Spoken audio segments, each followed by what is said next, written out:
Hello, gorgeous soul tribe, and welcome to today's show. We've got the lovely Sarah Doig joining us. How are you, Sarah? Yeah, good, Solreta. It's so lovely to see you. I haven't seen you in so long. It's been a while. It has. So we last saw each other, it would have been, or first saw each other as well, because we met at the summer solstice at Uluru back in, was it 2020? It's Yeah, gone so fast. So yeah, we were at the Magic Box activation with Stephen and Evan Strong, and with about 300, I think, or 350 people. yeah. So yeah, it was just amazing to connect with you and your family there. And I just wanted to have you on. We're also both nominated for the Spiritual Leadership Award. So a big part of why I wanted to have you on, and so to share your skills and your knowledge with my gorgeous soul tribe. So thank you for those of you that are joining live now. If you don't mind hitting that thumbs up, we would love to have some love over here. Thanks, Um, Solreta. so to, let me just pop up this little poster that we made. So today we're going to talk about, I've titled it, She Sees Beyond the Physical. So, oh, look at this. This is a beautiful comment. Love Sarah. She's amazing. Yes, she is. Oh, Lisa. Yeah. Love you too, Lisa. So we're going to be talking about being a medical intuitive, which is actually what you've been nominated for this Spiritual Leadership Award. Do you want to start by, oh, actually, let me read. I'll give a little quick rundown on the bio. Sorry, my brain's pushed the wrong button. I'll give a little read up on the bio, and then we'll jump into if there's anything that I've left out. So, Sarah is a medical intuitive Reiki master and teacher, crystal light healing master, teacher essence of the angels, and LighTrition practitioner and teacher of the founder of Innate Healing. So, she is devoted to helping others remember their innate wisdom, physically, mentally, and spiritually. Her work weaves together wisdom, and together with the medical intuition, crystalline DNA, Reiki, and multidimensional teachings that bridge sacred and ancient wisdom together with science and spirituality. So, throughout your courses and workshops and activations, Sarah supports individuals in reconnecting with their own essence to embody their highest potential. Known for grounding authenticity and deep compassion, Sarah's mission is to empower others and to trust their own intuition, awaken their own divinity, and the purpose of what it means to be human together with self love. So she continues to mentor healers, mothers, consciousness leaders in cultivating heart led service, community collaboration, creating ripples of light across the world. And you're also a beautiful mom, too. Oh, thank you. So I think we've got everything there, but Yeah. let me know if there's anything that we've missed out on. Oh, I think you pretty much nailed it there, Solreta. It's actually a lot. There's a lot of attributes part of that. So yeah, there's so much with that, but again, it all comes back to really one place, and that's the magnetic field of the heart. So yeah, there's so many layers and so many yeah, within that. So I'll hand that over to you to Yeah. ask any questions for me to go into that. Yeah, perfect. So I guess a lot of your clients would know you as a medical intuitive. Mm. So for those of that are maybe listening or watching and are not 100% sure what that is, can you maybe just describe a little bit about medical intuition and what it really is, and maybe how it differs from other healing approaches? Yeah, this is the one question that I always fascinates me, because there's really no one answer, and there's you can't really describe it in a sentence. However, it all comes back down to the mind, body, and spirit. And then within those attributes of the mind, body, and spirit, it's the layers in between that. But so, Rita, it's to describe how I came into this field is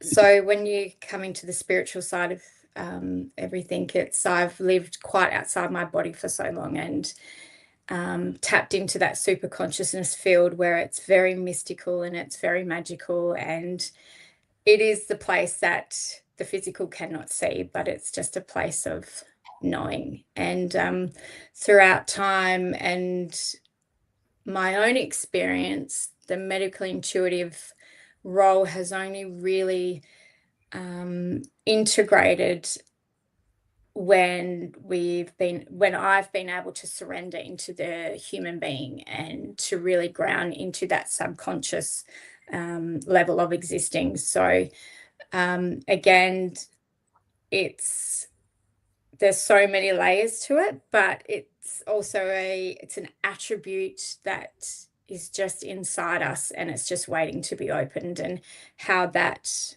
opens and develops is really based on the personal journey and the human experience. So I'm not sure if that explains it. I try and really speak on a level that's helps people understand from a human perspective, rather than stepping really outside the realm of the mystic, because we can also end up in a completely different realm when we go into that. So yeah. And So do you find, because I know this myself with kinesiology and, with some of the practices I work with as well, it's usually that people come to us when they've tried everything else.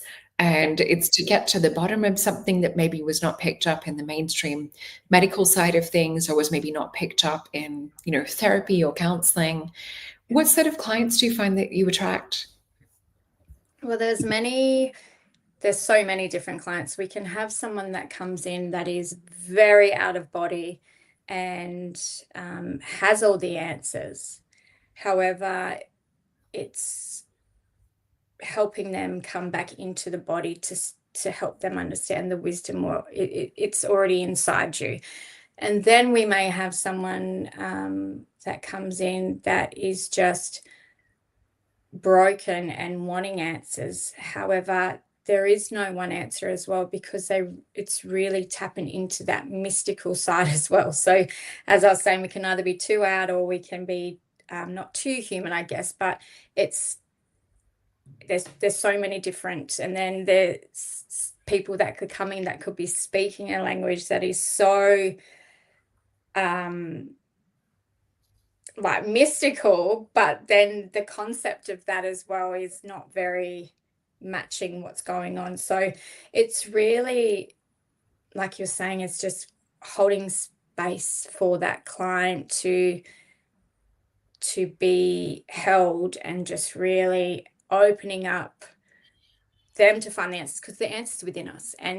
However, to get to that answer, it takes many different layers and many different avenues to go through as well. So yeah. So you would probably see that a lot with your clients too, Solreta. Oh, definitely. And Yeah. I think that you and I were talking backstage about that that inquisitive nature that we both have, and that level of intrigue and curiosity. And I think that's also what goes in behind making a good therapist or a good healer, is that we do have that natural inkling towards, all right, let's just get curious around, what's happening. Let's keep sort of like digging through the layers to get to the bottom. With one of the techniques that you were talking about, or talking about some people, not being in body, or maybe even the opposite, being too in body and not in balance with their soul or spirit. Do you work with somatic therapy as well, or sort of working with touch and breath work? So I, as a Reiki master, and I'm my heart and soul, every human attribute part of me is to nurture and to love and to come from compassionate action. So there are many modalities out there that can really help, and we can guide them with that. But generally, I have that, just that innate part of myself where it just comes from love, and it just comes from just really holding space for them to be nurtured, and to feel the presence of that life force that's been missing, to help them go and understand that what they are feeling is an energy that can be felt, to help them to find their curiosity, to then find a technique that works for them. Because I know that there's some healing modalities out there that is so good for me, but it's not one thing that also works for me. So it's really helping for me, it's just being that mother role and just nurturing them first and giving them the answers to make a decision that's best for them. Yeah, and I think that's such an important factor. I remember when we were training in kinesiology, and one of the teachers, she had said, you know, a lot of the time when you're there and you're listening to your clients, and, you know, whether it's you're gathering their history or data, a lot of them may have never actually felt held or supported in that way before. Yeah. And that's a really, really important part. I guess one of the first steps in being a healer is, you know, having that heart energy there to meet your client and to hold space. What would a session look like? Do you do like any sort of scanning, or how does it look like in terms of like the intuitive side? So generally I have this way of connecting with spirit. It just organically happens first. So then I could be talking to spirit first, like for the past 24 hours. I'm pretty sure you and I have been talking to each other about today. So there's that side of it as well. So you kind of tuned in and you're feeling what's happening. And then it's once they come in, it's just the energy felt. And then it's like that human to human, that human consciousness that can connect, and then you understand the attributes about themselves, and then being like, okay, well, what's going to work for them? There's been many of clients that have come in, and it's, you know, it may not be, you know, the right thing, but they want to be held, and you just hold them in a space where they're loved and nurtured. And then there could be times where people are like, you know what, I'm not having anything, just give it to me, you know. So there's so many different ways, but you know, I have done kinesiology as well, and you know, sometimes you will have to get out the muscle testing and work with the client, because there could be a belief system in them. They could, and it's like sometimes it's like they could be challenging you, and it could be as well. So someone who's very evolved and knows, however, there's an ego aspect that comes in too. So you will have to be like, all right, well, let's bring in a little bit of this, and it could then, you know, release those layers. So there's all different types of clients that come in, and it all depends. And, you know, sometimes I'm not, it's like, say with my husband, like he might get the tough love from me on some levels, you know, but I need that it could sometimes. yeah, and he could do that to me too. And but that's just, yeah, knowing what works best for the individual. And in terms of like with the title as well about, you know, seeing beyond the physical, is it something that you intuitively feel like sentiently, or do you get sort of like a mixture of senses or clairvoyance? How does it sort of look like in terms of, I guess, for someone sort of trying to process or feel it from like the inside out, like what might be going through your body in terms of you being this human detector and picking things up? Yeah, it's a very good question. I do question myself a lot still today, because it's like you see it, however, you don't physically see it. And it's very hard to articulate that and to understand sometimes. And I haven't been able to understand that a lot of my life. And it's not until I look back now and I think, oh God, like I did see, but it comes from a knowing. And, you know, there's been some very magical times where, and speaking of Uluru, Solreta, when we were there, that ceremony that we did, that really opened up a layer of me where I went, I knew it existed, but it does exist because we physically saw it. We saw the evidence in the sky that day, and we seen it all. So for me, I think that was the huge activation point in me when I went, right, this is it, but it doesn't exist everywhere as well. And because you have to be in that certain higher vibration of consciousness to tap into that field. Yeah. So there's many a times where I could see something, but then I don't, like, but it's like I know it's there, but I can't physically see it. But then there's been times Mm. when I'm like, oh my God, like I've actually seen some things, you know? So Yeah. it's a very hard question to answer. But then in times when you hand it over to spirit too, Mm. and when they show up, it's just like, holy moly, here they are, and they're in the room. And I think, Sarita, there's been some Zooms that we've done, and we've had the Fae like realm come through, and Oh, yeah.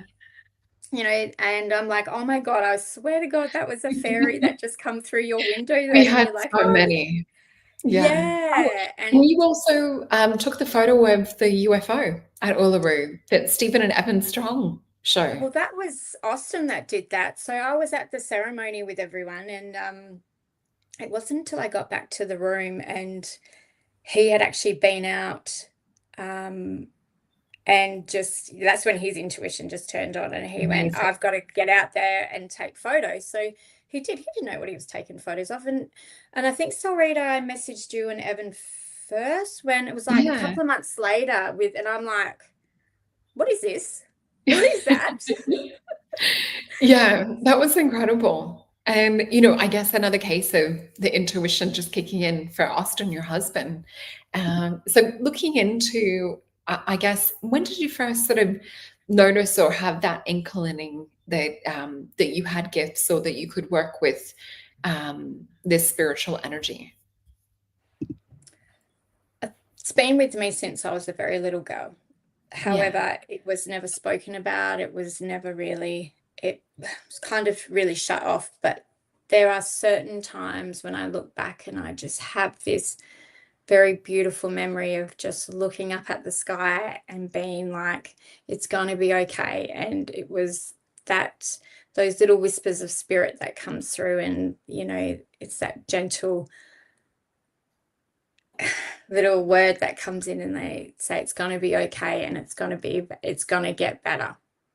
yeah, And that feeling of knowing, I guess, has been really the foundation of everything. And from there, it's when we progress and we find self-esteem within ourselves and we learn and we go through the healing, we then can look back and we can say, wow, this has always been a part of me. And most of my life, looking back from when I was younger, was, my family would always say, oh, she's been here before and she knows too much and she's a wise old soul. But I never understood what that meant, because it was never really, it was just something that wasn't taught. So we're so used yeah, to being taught something.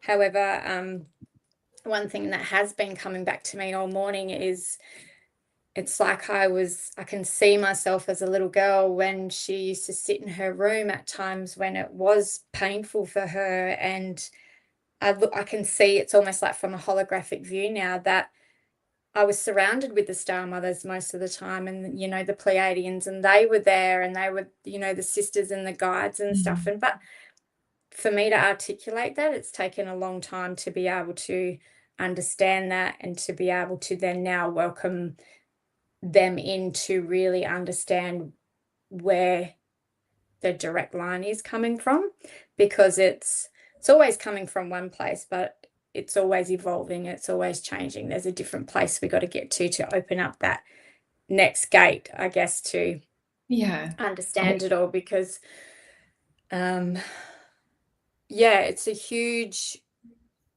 yeah, it's very hard to really understand. But once you're in that,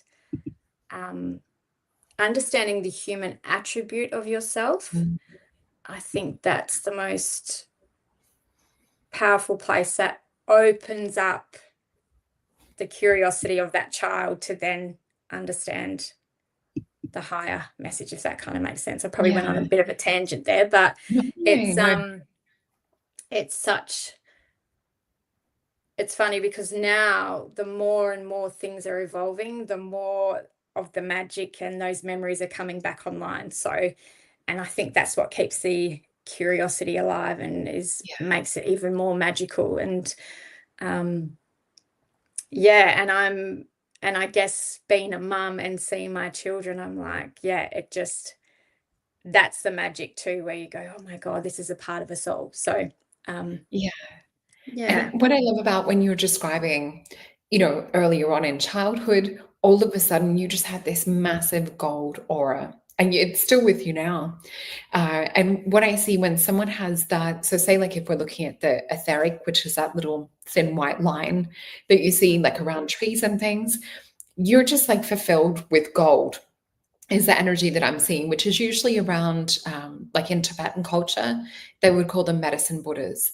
So it's someone who is like on a divine soul level, is just born to like work with healing, working with, energy medicine. So you just naturally, innately have that in your aura. So, sometimes it's hard to articulate the words, but like energy, you can see it. It's just really, really strong in your And gorgeous aura. thanks, Solreta. I think that was one of the first things you really unlocked for me when I did a session with you after we come back from Uluru. And and since we had that first session, Solreta, there has been this golden orb, which now I understand is a technology that has, because the beginning of this year, I had a session where I was able to go back and actually fully retrieve the golden. It was like a technology that was able to connect with the crystalline being.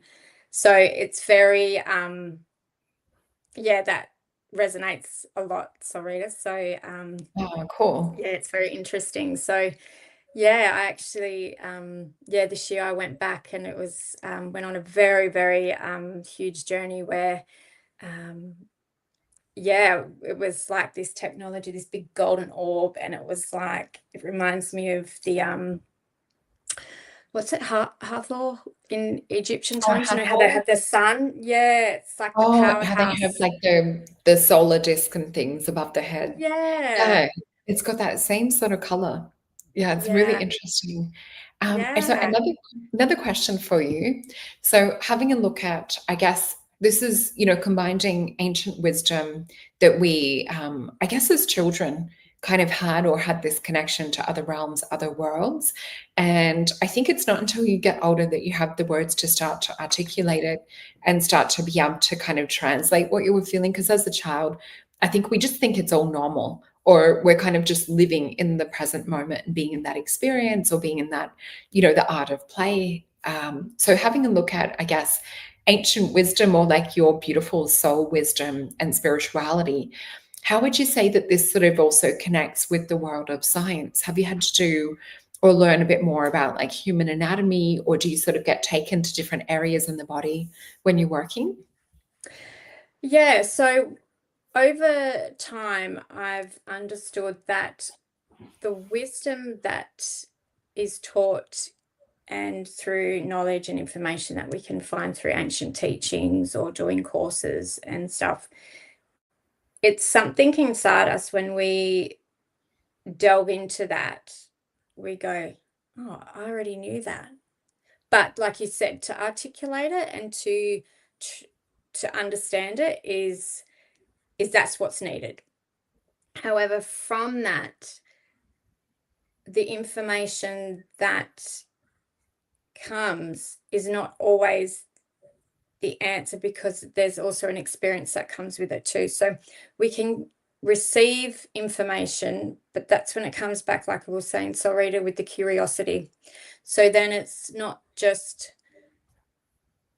because there's all these mythology stories that come with it as well. And I guess we can fall into that trap of that, that real essence of like love and the soul and the spirit. But then there has to be almost like the reality of now, but Yeah. never turning off that curiosity too. So we have to really bridge the human with the ancient wisdom, which is part of our DNA and it's part of our blueprint. However, it's about this experience diving into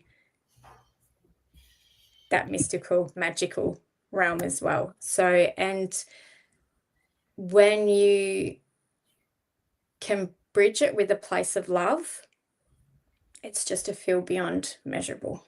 It's just a magnetic field that takes you to places where it's like you've got the human, you got the body, you got the mind, you got the spirit, then it's like the soul, and then it's like the whole holographic akash of everything. So it's really something that's not out there at the moment. However, I feel with compassionate action attributes, with the wisdom, it's that place where it's almost like it's common sense, because it's like then you can say, well, that matches with that, and then this was with the result. So yeah, it's very hard to explain. It's definitely an energy felt more than what it is taught, if that Especially, with it being a heart-centered thing where you're holding space. So I guess both in person and online, because energy can be translated either way. So just for our gorgeous audience as well, can you let them know a little bit about your sessions and, if it's something that they can do online? Because a lot of people are in the States and Canada that will be watching. Yeah. So the first thing I'll say to everyone is just, if you can just, when you just shut everything off, just close your eyes. There's nothing, right? And then when we open our eyes, we have everything. But it's in that place that we close our eyes and we just soften and just allow ourselves. It's like, ask the body, what does it feel? What's showing up? It could take 5 minutes, it could take a second. Like right now I'm feeling say in my lower back at the moment, I have a place in there at the moment where I can feel a twinge, it's aching, and I know at the moment that's playing up because I am disconnected from my son at the moment. He's say 3,000 k's away from me. So do you know what I mean? So then we can go, it's like the heart, so it's almost like you feel your body, but then what is the heart feeling first? And it's like, and then you can go, right, that's really interesting. It's like, I felt the heart, I felt the lower back, what does that mean? And then you find out the energy that is part of the body. And then you can find out what it is you're feeling as an emotion, and then find in the back, and you'll be like, well, that's the powerhouse in our rooted chakra, which is about the home life and being at home. And then the only way I have that answer is because I'm now at the stage where I'm like wanting him, because I'm disconnected from him. So then I know, instead of tapping into a field of trying to find the answer, it's like the answer's within. And I guess the heart has the answer and the body is the messenger. Yeah. And I think we don't take the time out to actually stop and talk to the body, even just me closing my eyes. And when you were saying, asking the body what it's feeling, it's like all of a sudden things lighting up on the circuit board. So even for people that, struggle to maybe see things or feel things, generally you'll get, whether it's a sensation or an energy, or even sometimes like a pain or, tingling or pins and needles, or just feeling like something's kind of giving you a little bit of pressure in some places. So it's so fascinating to see how the body responds and talks. And you would know the same from being, from working in kinesiology too, that it's, we don't often stop and talk to the body. No, and we don't. Or we're so unkind to the body as well. I go back a couple of years ago, or however long ago, I was quite in a state of fight and flight. I was just nervous system was completely tapped out. And when I was in that space, I could not do anything other than be in survival mode. And I ended up having this coming out in this whole rash all over my face. And I just was like, what is going on? And it was so angry, but it was me who was angry at myself. And it was like the energy and the words that I was using towards myself was manifesting it on the outside. And then took me to a place of, you know, that when we're constantly in survival, putting ourselves past our limitations, that's the place when the body will start reacting. And if we don't start responding to it, that's when the dis-ease becomes a disease. And unfortunately, it can happen. And then that's when, you know, we do need to as well. We need to, we're in a world where it is, there is science and spirituality, and there's also energy, and there's some things that people do need medication for, and sometimes we need to be the observer for that as well. So, you know, just taking 5 minutes, 10 minutes, like sometimes I think over the years I've put a reminder on my phone to take a conscious breath and let go every 20 minutes. But sometimes we just need to do that. And then it's in those little moments we can find the connection. Yeah. But it's hard. It's very hard, and everyone works differently, and it's just finding what works for the actual person themselves. And I think once you allow yourself to accept that, then the answers will unfold very quickly. Yeah. And I wanted to bring something else up that you also have on your website. And I just want to say thank you so much for everyone for sharing the love. I can see like your little emojis and things coming up and your little messages and likes. So thank you for that. And it's so nice to have our soul tribe with us. So having a look at your website. Oh, hold on a sec. Let me click this one. So I saw that you also work with crystals. Can you tell us a bit about your work with crystals? Yeah. So crystals are the sacred ancient wisdom of the whole. It's, I guess we can go really woo-woo into it, or we can look at the, it's the foundation for everything. And I think that's why we do become so connected to crystals. And crystals can be used for many different, what's this? So easy to disconnect from self. And that's so, yes, it's great reminder. Great Yeah. Thanks, It's Lisa. yeah, it's so true. And we all do it. It's not just you know, we don't all have the answers. It's still, we have the human self. But yeah, going back to the crystal Solreta, most of us are very much attracted to crystals. And when we dive into the sacred ancient wisdom of the crystals, we see that we are the crystal beings that have been, say, seated in this earth, and that's how the world has evolved and how humans have evolved over time and become into existence. So, and there's a sacred ancient language that resides inside of those crystals as well, which is the frequency of everything. And it's, you know, it starts off when you know, when we could talk about it, we could say when God said, let there be light, and it expanded in the field of all directions in time and space, and it came into form, and then it was this and that, and it came into earth. It's, you know, that's how we've evolved, and we are a crystallite being ourselves. So there's many different properties and healing abilities that come with those as well. And yeah, there's probably a lot of other questions you probably would want to ask about them too. Yeah. Solreta, like, do you work with crystals?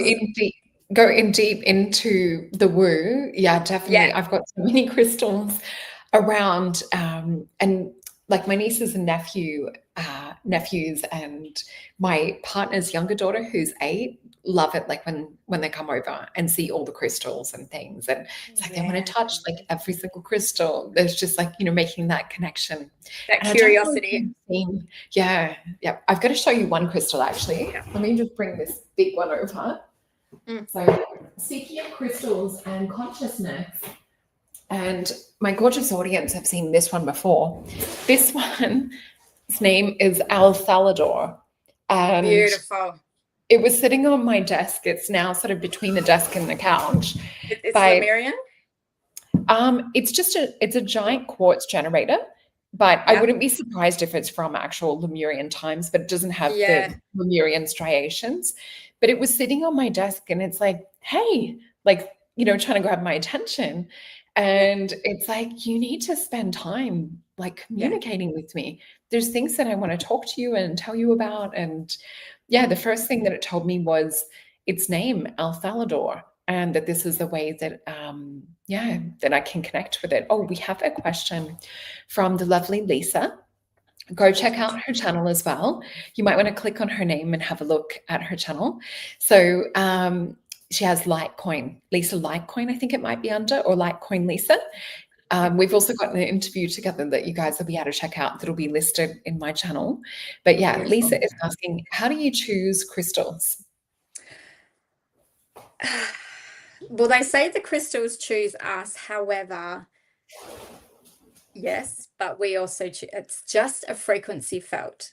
And we may not understand what that is, but you know it. And crystals, something will always stand out. It's an energy where we go, that's interesting, or I love that and I just have to have it.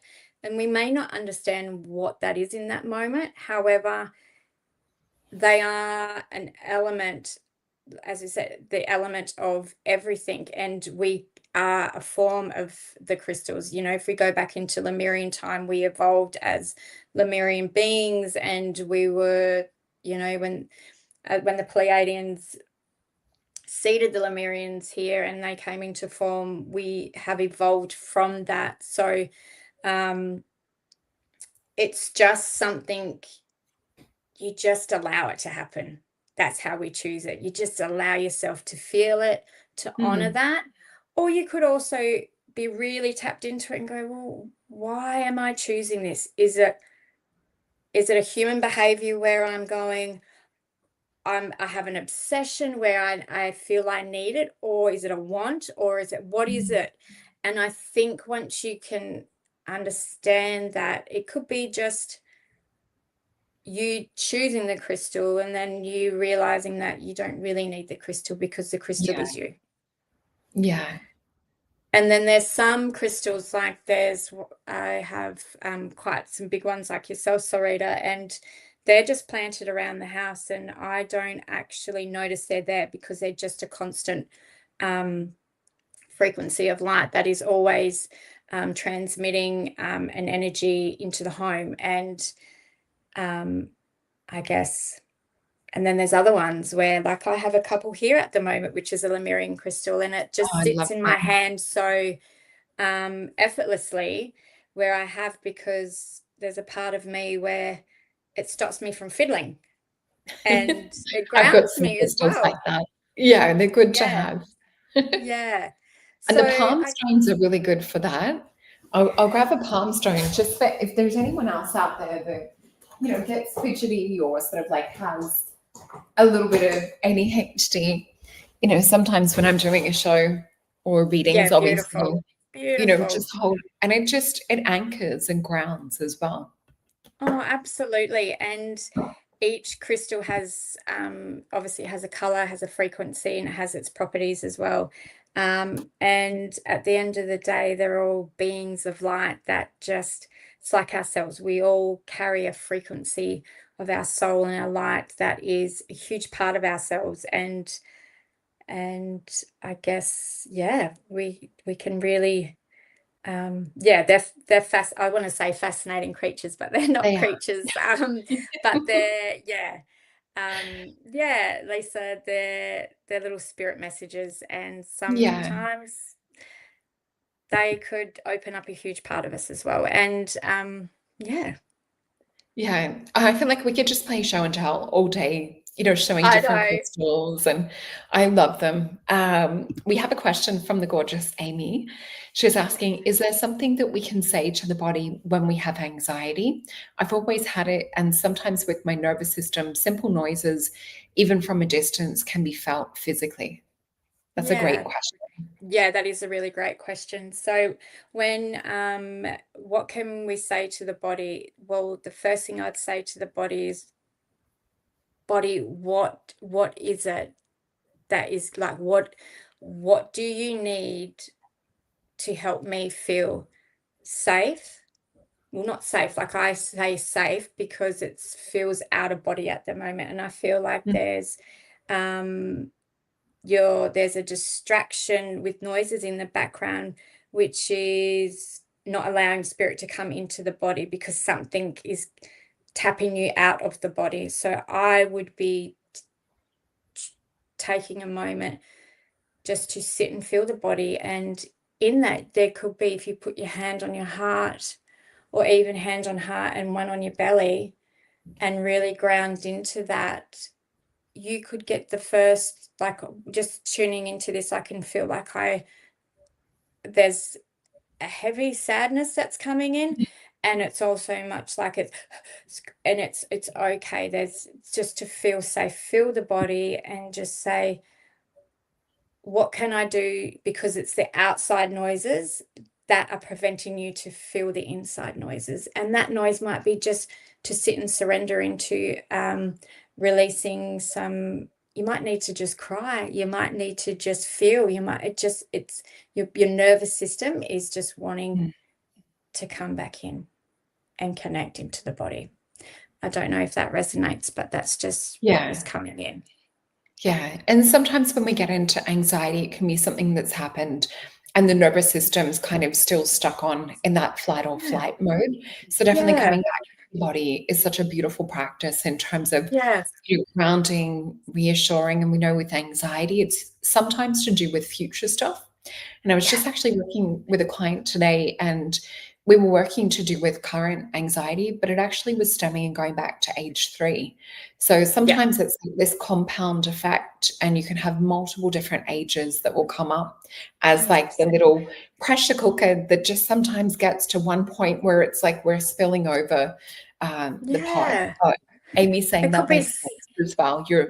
What you were explaining. Thank you, Sarah. Oh, that's great. Hope everything's okay, Amy. But it could be even sometimes too, we could get triggered by, say, a color in an experience, and we don't actually understand it's related to something from 5 years ago, but it wasn't that it's just something triggering. And it's the nervous system, and how we look at that is definitely, it's like the vague. So think of those like nervous electrical wire, that's all, everything connected. So then it's like the vagus nerve, which is the tree. I like to call that the tree of our life, because it's a branch that connects to every That's a single beautiful organ within the analogy. body. Yeah. So when you think of that electrical field of the nervous system and those things, so we think electricity. So it's like this, it's like sparky, sparky, spark. And what normally happens when there's a spark, well, then there's another element where we go into science now, where it's like there's an element of electricity. Is how do we get rid of the electricity? Well, first of all, we don't want to just throw water on the electricity, because we can cause even more chaos. So, but there is an element within the body that is wanting to feel that water emotion. So it could be just a thing of, we may not be able to get to the beach right now or something, but it could be just making a nice warm bucket or whatever you got, and just put some salt. Like if you've got no magnesium salt or whatever, just put salt in it. Salt is it's still something. And giving yourself just to feel something on your feet or even on your hands, and just ground into it, and it just allows the electricity just to soften a bit as well. So that's also a really good technique when we're feeling a lot of anxiety as well. That's such a great technique. And I love salt from a pranic healing point of view, just in terms of clearing energy. Because sometimes when we have anxiety, it can be, a buildup of psychic energy, or, not always from ourselves. And I just want to say, you guys are the sweetest, cutest, beautiful soul tribe. Just all the messages and love. When someone's going through something, I love it how our little soul tribe pulls together. So yeah, Amy, we're sending you lots of love. It's adorable. I love it. We are energy, 100%. We are energy. And I guess when we can, the energy, we feel it. So it's like, let's just like curious with it. And half of the time when we ask spirit to come in and go, what is that? Sometimes we can actually hand it all over to spirit and go, give me the answers, and whoa, oh my God, you're going to get the answers. Or they Yeah. can really lead you in a place where it's like, just a message. And it could be just 2 hours later, you're at the shop and you got to buy a book there. And you're like, so interesting, that book, the nervous system's just popped up, anxiety. And then you go, thank you, Spirit. That's what I needed. I needed just that clarification and that validation to say, I'm heard, I'm felt when no one else can see me, but I can see you, and thank you. And in that, you can be like, they're telling me to give me some time for myself. And there could be an answer in that book that just gives you exactly what you need. So Yeah. that's also a really, yeah, you can ask spirit to jump in at any time. And that's the beauty and the magic of it. And I guess what that can open up your own medical intuitive is if we ask ourselves, what is it? Or when we want to keep working for ourselves and we want to find the answers, spirit will always be there to guide you to find it. And it Yeah. could be like, oh, that might not make sense, but it might just make sense for what you need right now. And yeah, and thank you, Lisa, for saying that. And that's one thing I really love to just help people, is just to be practical, because when we come to being human, like for me, it's like to be human is the most beautiful thing that we can experience here in life. To feel love, to feel everything, and to feel connection, to feel each other, and to feel the presence. And I think, yes, we are living in a world that may look chaotic and it's very dramatic out there, and it's even in the spiritual community, there's a lot of drama. And when we continue to tap into that energy, we're not really doing anything for ourselves. We're just buying into the product of it. But what I'm saying is, it's like when we have the ability to say yes or no, or and to be present in those little things, that is the first true essence of what just takes you off that layer to open up spirit. And yeah, more holistic health modalities, yeah, absolutely, they're all coming through. However, we need to be practical humans as well. So and I think practicality just comes back to feeling love, isn't it? Like we Yeah. all want love and we all want to feel it. And to love ourselves is just, yeah, closing our eyes and tapping out for a second, just to be like, no one's going to give me what I can feel, but I know that when I close my eyes in the space of nothing, there's a space of everything that feels. And just trust that.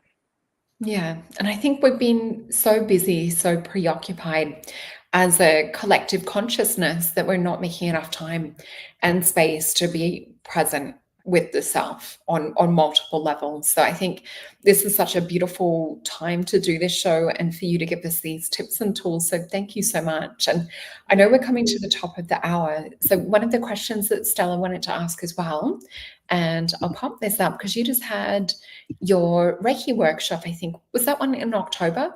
This one in the middle? Yeah, that one didn't go ahead, but next year I've pretty much tapped out for the end of the year, because we're nearly almost like mid-November already. Like, oh my God. So coming up to Christmas, I'm taking a bit of time out. So I will update that. Thank you. But no, next year, full force into it. And yeah, there's I love teaching, and excuse me, and so there'll be Reiki, crystal light healing, and one of the most exciting things that will be coming out next year is the mineral alchemy, which is understanding how the outside world is the blueprint of our own mineral alchemy in our body. And Solreta, will be so beautiful to really dive into all your soul alchemy potions, because I'm guessing with all the potions that you make with those essences as well will be a great combination, and with the connection. So That'd be so intriguing. yeah, to see what you with all the herbs and spices and that you work with. And I'm not saying if that's correct, like correct me if Oh I'm no, wrong, it but is. Yeah, no, it is. yeah, and how those how they have a sacred message inside them as well. Yeah, and that's actually coming up with a lot of the formulas. It was actually letting my intuition go, all right, this is like the download, this one's to be love potion or vision quest.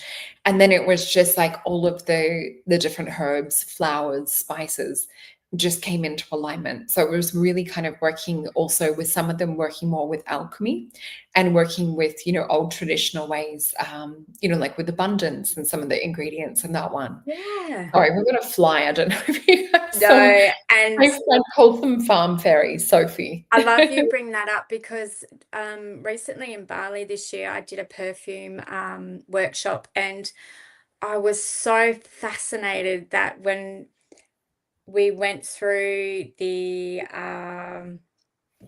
like the paperwork of it, and when we were building it, and how the building blocks worked in the same thing. So you smell them, you connect with them, and then it's like, so then you write them down, and then it's like each one has to equal a certain amount, and it's like on a number scale. Then I started going, oh my God, this works in the same like field of like a pyramid. And then it's like, you've got to have this layer with that one, and how it all works and how it connects. And I was like, you know what? We really are so connected on so many levels. And, just that putting on a perfume or having a, your potions and stuff, how it all connects.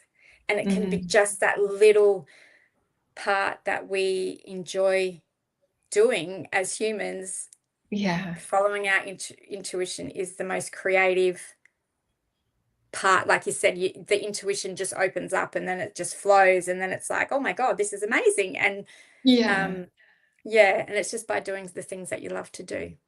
Well, that sounds like it would have been so much fun. And the gorgeous Lorianne is saying, oh my God, perfume is my favorite indulgence. Oh, And yeah. the lovely Karen Sedgman, my kinesiology teacher that we had on, I think it was maybe about a month ago now. I think it must have been maybe start of October. And we were talking about the Cathars and about her trip in France. And she actually, when she was younger, got dengue fever, and her olfactory sense, the sense of smell, has been totally gone for most of her life, and she makes the most exquisite perfumes. And she just gets the download on what combination. She's sometimes on muscle test with kinesiology, the amounts of the Perfect. different, and it's just, to watch her work, it's like watching an alchemist.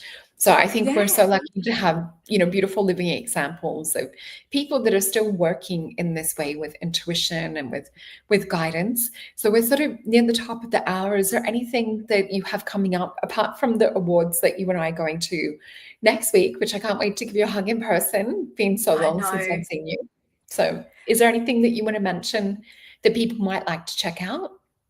Oh, and I guess as we were just sharing those little examples there of experiences, Solreta, those are the small things in life that create the biggest ripple effect. And I think that's what needs to be really spoken about more and enjoyed more on this planet and at a time right now. And being around people that you truly love, and then being an expression with your hands, with doing the things that you're like, wow, that painting, art, everything is a form of art, and it comes from the imagination, and just an expression of ourselves to be in the presence of people. They don't have to be on the same level as you spiritually. They could just be on the same level as you as a human, where you just enjoy each other's company, and then you create a space. What comes from those is what creates the ripple effect of this world. And the more we are spending more time with practicality and doing that, I truly believe we all have the power to be the power, not the love of power, but the power of love.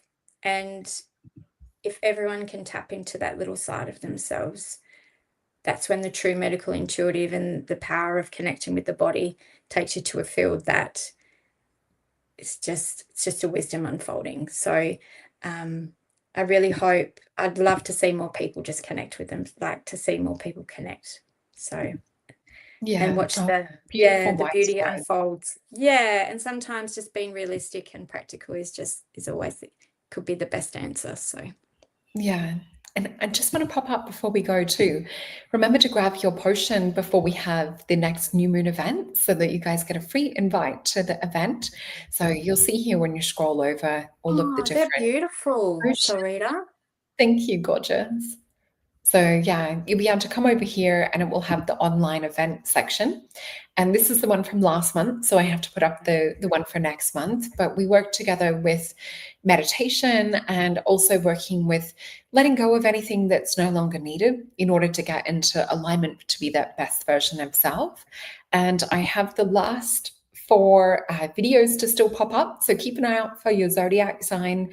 Check out, as Lorianne said before, your sun, moon, rising, and your Venus. And for anyone wanting to book a session with me, just head on over to solreta.com and all of the details are over there. And to reach the gorgeous Sarah, you'll see I've got innatehealing.com.au that is up on the screen right now. Let me just pop this down so we can see your website and banner.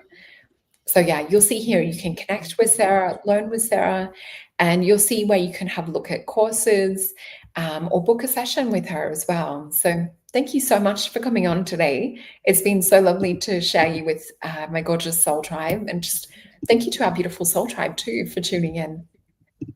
Thank you, Solreta, and I will be seeing you next week. And thank you to everyone.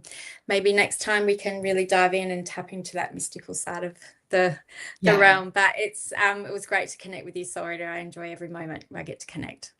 Oh, me too. And I can't wait to go even deeper on the next one. And thank you so much, Truth Wave Energy. Awesome to have you here with us. And yeah, check out your sun, moon, rising, and Venus, and check out Sarah's work. So thank you, everyone. Hope you have a beautiful night and can't wait to see you next week. Bye, Sarah. Yeah. See you, honey. Bye.